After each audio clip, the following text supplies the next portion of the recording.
Welcome to today's deep dive. We are turning our attention today to, one of the most famously complex and intensely dark narratives from antiquity. Yeah, really. We're talking about Genesis chapter 34. And for you listening, if you already follow the historical and textual contours of these ancient patriarchal narratives, you know this chapter always stands out. It absolutely does. It Mhm. completely breaks the mold. Right, because usually we're looking at standard genealogies or divine encounters. But here, we're plunged directly into a localized, brutal conflict. And the sheer density of the narrative is what makes it such a vital text to study. We aren't just observing a singular event here. We are watching the collision of nomadic pastoralism with established Canaanite It's city-states. a clash of worlds. Exactly. It's a story that is steeped in violation, deceit, tribal politics, and just a devastatingly thorough revenge.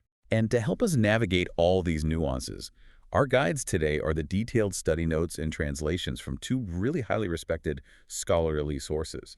We have the Holman Study Bible and the NAA, the Nova Almeida Actualizada Study Bible. Both excellent resources for this. Yeah, they really dig into the text. So our mission for this deep dive is to extract the historical, cultural, and psychological context underlying this whole account. We want to bring to light the hidden agendas for you, the mechanics of ancient treaties, and those deeply ingrained honor codes that propel this entire narrative forward. Because we have to move past a simple chronological reading. The real value for you as the listener lies in examining the underlying systems of the ancient Near East. Absolutely. Okay, let's unpack this. So this chapter functions basically as a masterclass in understanding how honor and shame cultures operated. It shows us the incredibly delicate nature of ancient diplomacy and, well, the catastrophic fallout when societal baselines are just completely disregarded. Let's set the scene with the inciting incident, which centers on Dinah. She's the daughter of Leah and Jacob. The text states she goes out to visit the daughters of the land. Right, she leaves the camp. Yeah. And looking at the Holman study notes, there is a pretty poignant psychological context offered here. They propose she may have been seeking female companionship. Which makes sense. It does, given the sheer isolation of her position within such a vast, predominantly male nomadic camp. She was the only daughter. But the NAA study notes add a critical layer of cultural friction to that decision. Associating with the daughters of the land carried severe negative connotations for the proto-Israelite camp at that time. It wasn't just a casual stroll into town. Not at all. Intermingling with the local Canaanite population was viewed as fraught with both spiritual compromise and actual physical danger. Her crossing that threshold into the local sphere immediately signals to the ancient reader that the protective boundaries of the family have been breached. And the consequence of that breach is immediate. Shechem, who is a Hivite prince and the son of Adaro, sees her, takes her, and violates her. It's brutal. It is. But rather than discarding her, the text presents a deeply jarring psychological pivot. Yeah, the original Hebrew phrasing reveals a really bizarre contradiction here. Following the assault, the text notes that Shechem spoke affectionately to the girl. Which translates literally as he spoke to her heart. Exactly. He spoke to her heart, and then he immediately approaches his father, Hamor, demanding, "Get me this girl for my wife." It's so backwards. Completely. He attempts to formalize a bond only after shattering the very protocols that would have made that bond possible in the first place. Imagine the tension of this for a second. You have local, royal entitlement crashing head-on into the strict, unforgiving honor codes of a nomadic patriarchal family. Shechem is operating as if he could retroactively apply diplomacy to an act of extreme violence. And the study notes emphasize how completely backwards Shechem's actions were, even judged by the standards of his own Canaanite culture. He broke his own people's rules, too. Yes. In ancient Near Eastern customs, marriages were alliances. They were painstakingly negotiated between patriarchs. It involved complex protocols and the payment of the mohar, the bride price. So by taking Dinah by force prior to any negotiation, He didn't just commit a physical violation, he committed a severe legal and social insult. He bypassed Jacob's authority entirely. He asserted a level of dominance that completely nullified the honor of Dinah's family. that brings us to Jacob's reaction. And this is perhaps one of the most debated aspects of this entire chapter. The patriarch hears that his daughter has been defiled. Oh, what does he do? Nothing. Because his sons are out in the field managing the livestock, Jacob stays completely silent. He initiates no action. He just waits. The study Bibles focus heavily on this uncharacteristic passivity. As the patriarch, the paterfamilias, Jacob possessed the absolute right and the societal expectation to either negotiate a settlement or initiate retaliation. It was his job. Exactly. And the Holman notes remind us of Jacob's history. He was a shrewd negotiator. This is a man who spent his life making calculated deals to secure his family's standing. Yet here, in this horrific moment, he is entirely silent. The textual ambiguity is deliberate. We're left to weigh whether this was a manifestation of personal weakness or maybe a calculated tactical delay because he knew he was vastly outnumbered in foreign territory. Or just genuine paralysis in the face of sudden trauma. Right. Well, the silence is eventually shattered by the return of Dinah's brothers. Upon hearing what transpired, their reaction is absolute, unmitigated rage. They are furious. The text classifies Shechem's action as an outrage in Israel, using the Hebrew concept of folly. This isn't just a crime, it's a severe taboo that threatens the moral and social order of their entire community. But while the brothers are seething, the political machinery of the city-state engages.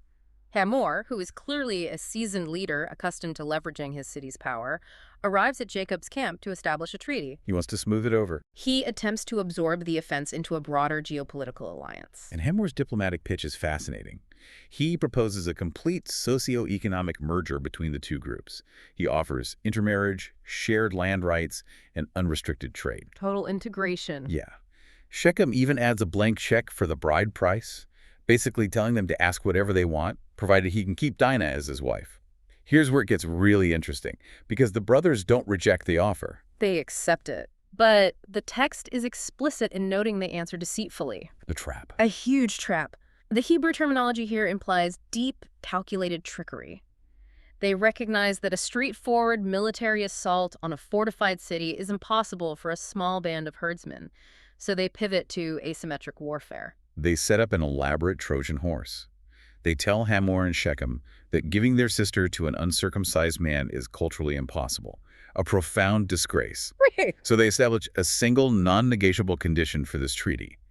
Every male in Shechem city must undergo circumcision. What's fascinating here is the sheer theological darkness of the brothers' strategy. It really is dark. Circumcision, within the context of the Abrahamic covenant, was the ultimate sacred sign. It was the physical demarcation of their faith and their alliance with the divine. And the brothers just weaponize this holy sacrament. They strip it of its theological meaning entirely and deploy it as a purely tactical, deceptive trap. The NAA notes observe that while the brothers presented a vision of the two groups becoming one people, their actual intention was the total eradication of the other party. There was never any intent to honor the treaty. None whatsoever. So Hamor and Shechem carry this staggering condition back to their city. They proceed to the city gate. And for the ancient world, the city gate served as the absolute epicenter of civic life. It functions simultaneously as the courtroom, the central market, and the public forum. The logistical challenge facing Hamor and Shechem here is immense. They must persuade the entire adult male population of a fortified city to voluntarily submit to an agonizing, temporarily debilitating surgical procedure. And they cannot simply frame this as a favor to the prince who wants a foreign bride. Exactly. The civic body wouldn't endure that level of vulnerability just for Shechem's personal domestic arrangements. No, of course not. The scholarship in the study notes reveals the actual mechanics of their persuasion. Hamor and Shechem completely omit the details regarding Dinah and the sexual violation. They don't mention her at all. Instead, they appeal to pure, unadulterated economic greed. They stand before the men at the gate and argue, will not their livestock, their property, and all their animals be ours? Wow.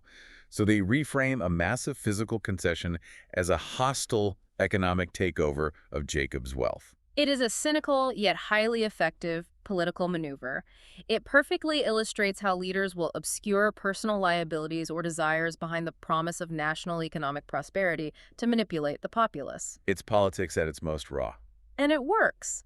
The men of the city, blinded by the prospect of absorbing the vast wealth of Jacob's nomadic enterprise, agree to the terms. Every male undergoes the procedure. So the men of Shechem willingly incapacitate themselves, entirely unaware of the trap. The brothers' execution of their plan is both grim and precise. They wait for the third day.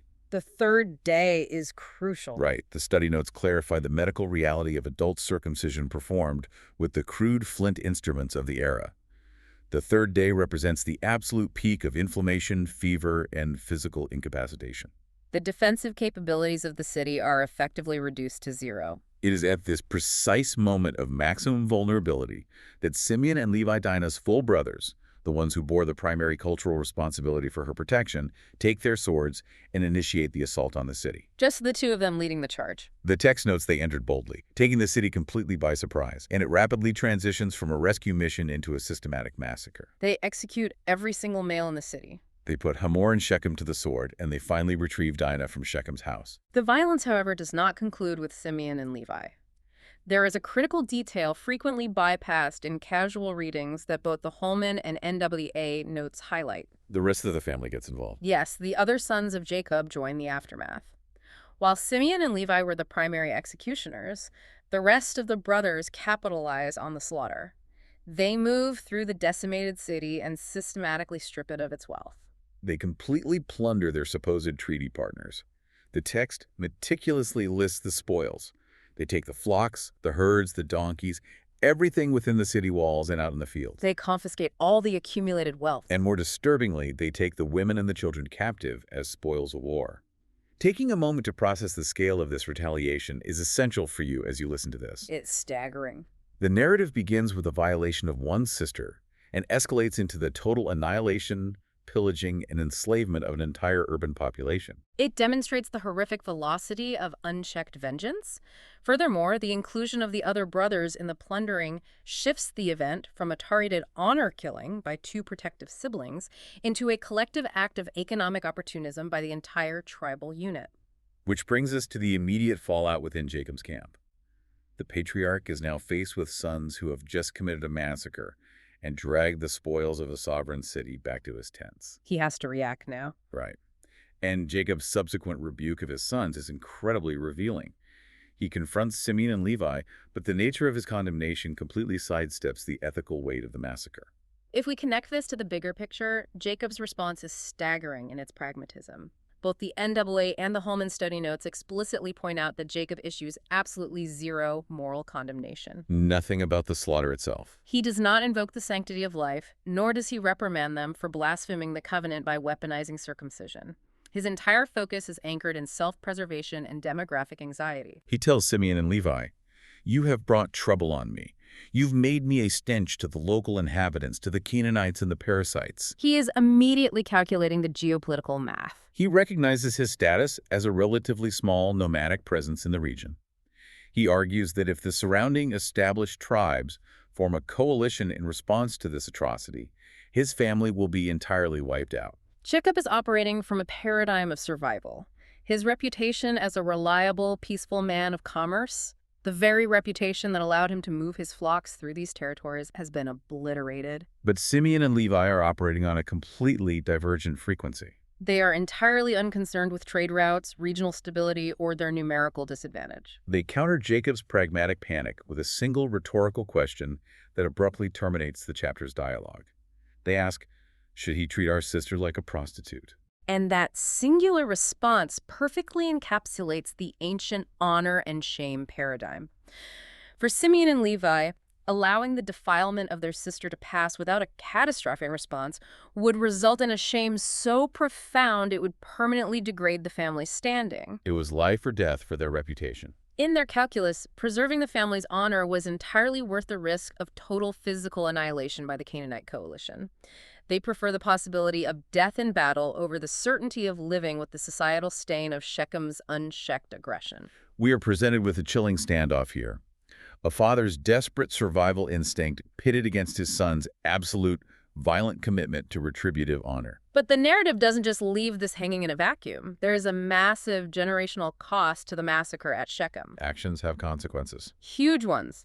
The study notes direct our attention forward to Genesis chapter 49, reminding us that actions of this magnitude leave permanent scars on biblical history. Right at the end of Jacob's life. Decades later, as Jacob lies on his deathbed delivering his final prophetic blessings to his sons, the massacre remains at the forefront of his mind. He explicitly curses the fierce, unyielding anger of Simeon and Levi. He never forgot what they did. Because of this heinous act of disproportionate violence, he decrees that their descendants will be scattered. The ultimate mantle of familial leadership, the primary blessing, completely bypasses these two older brothers and eventually settles upon a younger sibling, Judah. Their pursuit of absolute vengeance ultimately cost them their legacy within the tribe. So what does this all mean?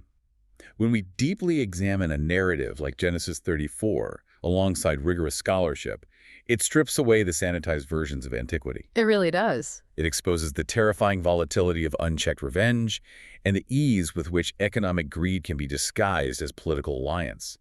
It forces you to confront a highly complex historical reality where the foundational figures of these tribes were deeply flawed individuals. It's a landscape devoid of purely righteous actors. We're just looking at humans navigating severe trauma, rigid honor codes, overwhelming fear, and opportunism in highly destructive ways. It's incredibly heavy. It is. And it leaves us with a profound, lingering question regarding the structure of the text itself. What's that? Well, throughout this entire narrative of violation, high-stakes diplomacy, mass deception, and total warfare, Dinah's voice is completely absent. She is the catalyst for the entire geopolitical earthquake, yet we never hear her speak. That's a powerful point. It compels us to consider how often history is written around the trauma of the voiceless, where their suffering is merely utilized as the raw material for men to forge their political and military legacies. When we look at history, how often do we see sacred traditions or religious rites weaponized as tools for political domination or personal revenge? And how does that reshape the way we evaluate the heroes of the past? That is a phenomenal perspective to consider as you reflect on how historical narratives are constructed and whose voices are left out of the record. We really hope this gives you something to mull over. Thank you for joining us as we explore the complexities of this text.